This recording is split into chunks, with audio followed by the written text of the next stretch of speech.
Hello friends, আজ তোমাদের সঙ্গে শেয়ার করতে চলে এসেছি ফুলকপি আলু দিয়ে মাছের ঝোলের একটা টেস্টি রেসিপি কিন্তু অত্যন্ত সহজভাবে বানিয়ে নেওয়া যায়। এই রেসিপিটা গরম ভাতের সঙ্গে খেতে লাগে দারুণ সুন্দর। চলো দেখে নাও আজকের রেসিপিটা। গ্যাসের ওপর কড়াইটা বসিয়ে দিয়ে সরষের তেল দিয়েছি। তেলটা ভালো করে গরম হলে প্রথমেই আমি মাছগুলোকে ভেজে তুলে নেব। এখানে আমি কাতলা মাছ ব্যবহার করেছি, তোমরা চাইলে রুই বা কাতলা যে কোনো মাছই ব্যবহার করতে পারো। মাছগুলো দুটো পিঠ যখন লালচে রং চলে আসবে এই রকম অবস্থায় মাছগুলো আমি তুলে নেব। মাছ ভাজা হয়ে গেছে। মাছ ভাজা তেলের ওপর আমি ফুলকপি এবং আলুটা ভেজে নেব। ফুলকপি আলুটা কাটাটা তোমরা দেখতেই পাচ্ছ, এভাবে কেটে নেব, নিয়ে ফুলকপি আলুটা ভেজে নেব। আর আমি আলাদা করে ভাজলাম না, যাতে করে তেলের ব্যবহারটা এখানে কম হয়। তো নুন এবং হলুদ দিয়ে একই সঙ্গে ফুলকপি আলু ভেজে নেব, ফ্লেমটাকে মিডিয়ামে রেখে।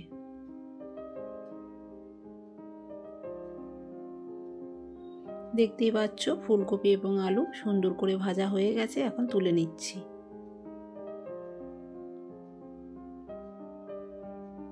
কড়াইতে আরও একটু সরষের তেল দিলাম। তেলটা গরম হয়ে গেলে এখানে আমি ফোড়ন ব্যবহার করব। ফোড়নে দিলাম তেজপাতা, শুকনো লঙ্কা, দারচিনি, লবঙ্গ, এলাচ এবং অল্প একটু জয়িত্রী। তোমরা জয়িত্রীটা ব্যবহার করার চেষ্টা করবে, দিলে কিন্তু রেসিপির টেস্টটা দারুণ সুন্দর আসে। ফোড়নটা ভাজা হয়ে গেল। এই রকম অবস্থায় আমি একটা ছোট সাইজের পেঁয়াজের পেস্ট করে রেখেছি, সেই পেঁয়াজের পেস্ট এখানে ভেজে নেব।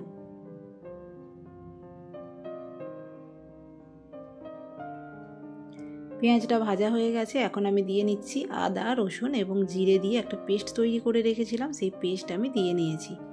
অল্প পরিমাণ একটু আদা রসুন বেটেছি, আমি অতিরিক্ত ব্যবহার করিনি।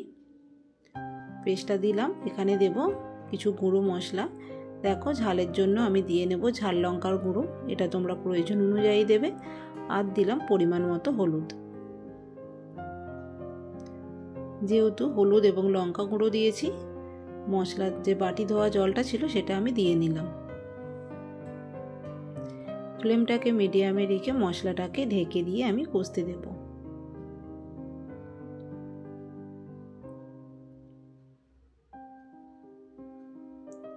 কষানো হচ্ছে, এরই মধ্যে একবার ঢাকাটা খুলে নিয়ে আমি একটা ছোট সাইজের টমেটো পেস্ট করে রেখেছি, সেই টমেটো পেস্ট দিয়ে মশলার সঙ্গে নাড়িয়ে চাড়িয়ে দিয়ে আবারও মিডিয়াম ফ্লেমে সুন্দর করে সমস্ত কিছু একসঙ্গে কষিয়ে নেব।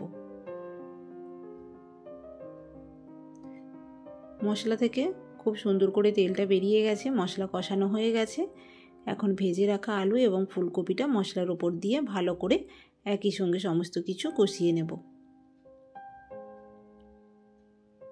এই ফুলকপি আলুটা আমরা মশলার সঙ্গে যখন কষাবো একটু ঢাকা চাপা দিয়ে কষিয়ে নেব, যাতে করে টেস্টটা কিন্তু বেড়ে যাবে।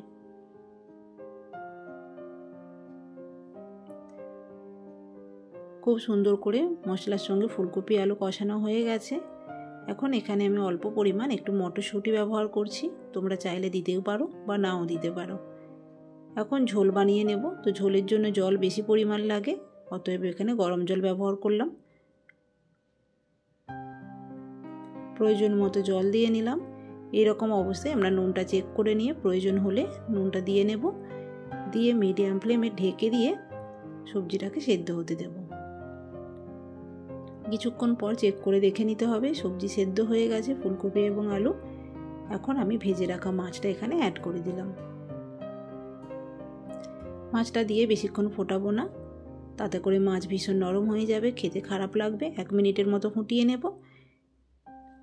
1 মিনিট ফোটানো হয়ে গেছে। এখন আমি একটু ধনেপাতা দিয়ে নিলাম। ধনেপাতা দিয়ে একটু ঢেকে দেব, গ্যাসের ফ্লেমটাকে অফ করে দেব।